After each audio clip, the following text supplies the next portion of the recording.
আসসালামু আলাইকুম। কেমন আছেন সবাই? আশা করি অনেক ভালো আছেন। আমরা অনেক ভালো আছি। আজ ঈদের দিন, তো সবাইকে ঈদের শুভেচ্ছা। ঈদ মোবারক, ঈদ মোবারক। তো আমার সারা মা এখনও ঘুমাচ্ছে। ওকে কিন্তু বিশেষ কোনো দিনই ওকে ভালো একটা ড্রেস পরালে ও ঘুমাইতেই থাকে। ওর তখন পিক উঠাইতে পারি না। এ হচ্ছে আমার সারা মা এখনও ঘুমাচ্ছে। দেখেন, ও বালিশ ছাড়াই কিন্তু ঘুমাচ্ছে। তো ওর বাবা সকালবেলা নামাজে চলে গেছে। তো ঘুম থেকে উঠে ওর একটা ড্রেস পরিয়ে দিয়েছি ম্যাচিং করে, একসাথে ওর বাবার সাথে পিক ওঠার জন্য। এখনও সে ঘুমাচ্ছে, ঘুম থেকে ওঠে নাই। তো আজকে যে জিনিসটা শেয়ার করবো, আসলে আমার মামুনিটা জন্মের পর থেকেই মানে কিছু গিফট পেয়েছে। আমি ভাবছি শেয়ার করব, সময় পাচ্ছি না। তো আজকে আমার সারা মামুনি কি কি গিফট পেয়েছে এবং কি কি গিফট দিয়েছে আমি আপনাদেরকে একটু শেয়ার করব। আসলে শেয়ার করাটার কারণটাই হচ্ছে যে একটু স্মৃতি, একটু মনে রাখা। গিফট তো গিফট, সেটা হোক 1 টাকার বা অল্প টাকার হোক, বেশি টাকার হোক, গিফটও একটা আনন্দের বিষয়। তো আমার সারা মামুনি কি কি গিফট পেয়েছে আপনাদেরকে দেখাচ্ছি। দেখি, এটা জানি ওয়াও। প্রথমেই যে বক্সটা খুলেছি, এটা হচ্ছে সারামার নানু দিয়েছি। এই হচ্ছে একটা রকেট। হ্যাঁ, এটা হচ্ছে সারামার নানু দিয়েছি। আর এটার ভিতর মনে হচ্ছে আরেকটা গিফট আছে। এই যে কি সুন্দর এক দুল পেয়েছে। এটা কিন্তু সারামার কাজিন দিয়েছে, কানের দুল। তার মানে শেফালি আন্টি দিছে। এটা ওর শেফালি আপু দিয়েছে। এই হচ্ছে কানের দুল। তো বক্সগুলো হচ্ছে অনেক বক্স বেশি বিদায় আমি একটু ছোট করে নিয়েছি, একটার ভিতর আরেকটা দিয়ে। আর আরেকটা হচ্ছে সারামার কাজিন আরিশা, ও অনেক ছোট, ওর জমানো টাকা দিয়ে সবচেয়ে দামি একটি গিফট করেছে। আমার কাছে অনেক ভালো লেগেছে যে তার জমানো টাকা দিয়ে তাকে যে হাতের চুড়ি বানিয়ে দিয়েছে। আরিশাকে অনেক অনেক ধন্যবাদ। বড় হয়েও যখন ভিডিওটা দেখবে তখন বলবে আমার আরিশা আপু আমাকে এটা গিফট করেছে। এখন দেখি আরেকটা বক্সে কি আছে। ওয়াও, এটা চেনটা সম্ভবত দেখি ওয়াও, এখন দেখি আরেকটা আংটি পেয়েছি। এটা হচ্ছে সারামার কাজিন দিয়েছে, লাবণী আন্টি।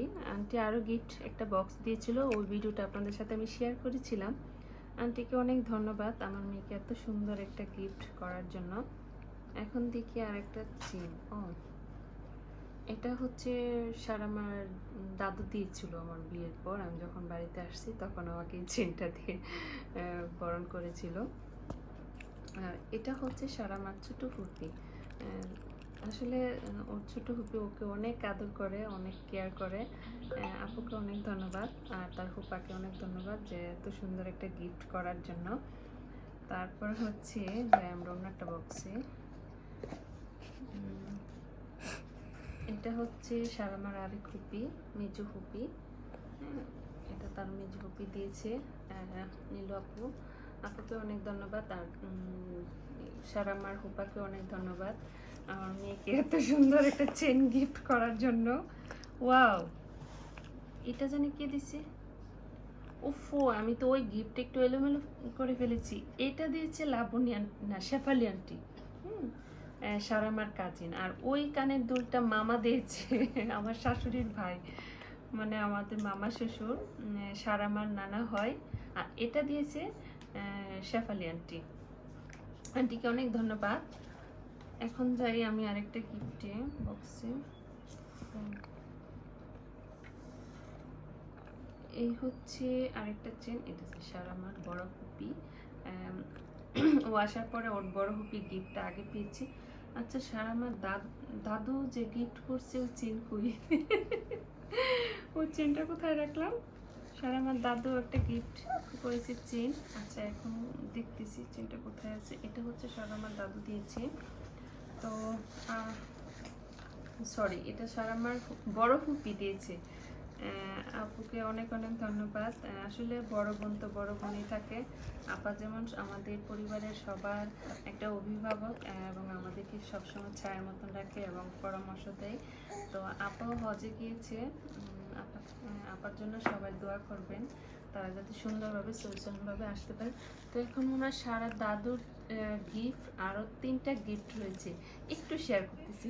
সর্বশেষ হচ্ছে সারা দাদু গিফট করেছে। হ্যাঁ, সর্বশেষ মানে যে ব্যক্তি নাকি সবচেয়ে বেশি দামি তাকে তারটা নাকি শেষে আসে। তো এই যে হচ্ছে সারা দাদুর গিফট আপনাদের সাথে শেয়ার করলাম। সো গাইস, সবাইকে অনেক অনেক ধন্যবাদ। সবাই ভালো থাকবেন, সুস্থ থাকবেন। আল্লাহ হাফেজ। আম্মু সবাইকে একটা টাটা দিয়ে দাও। বাই।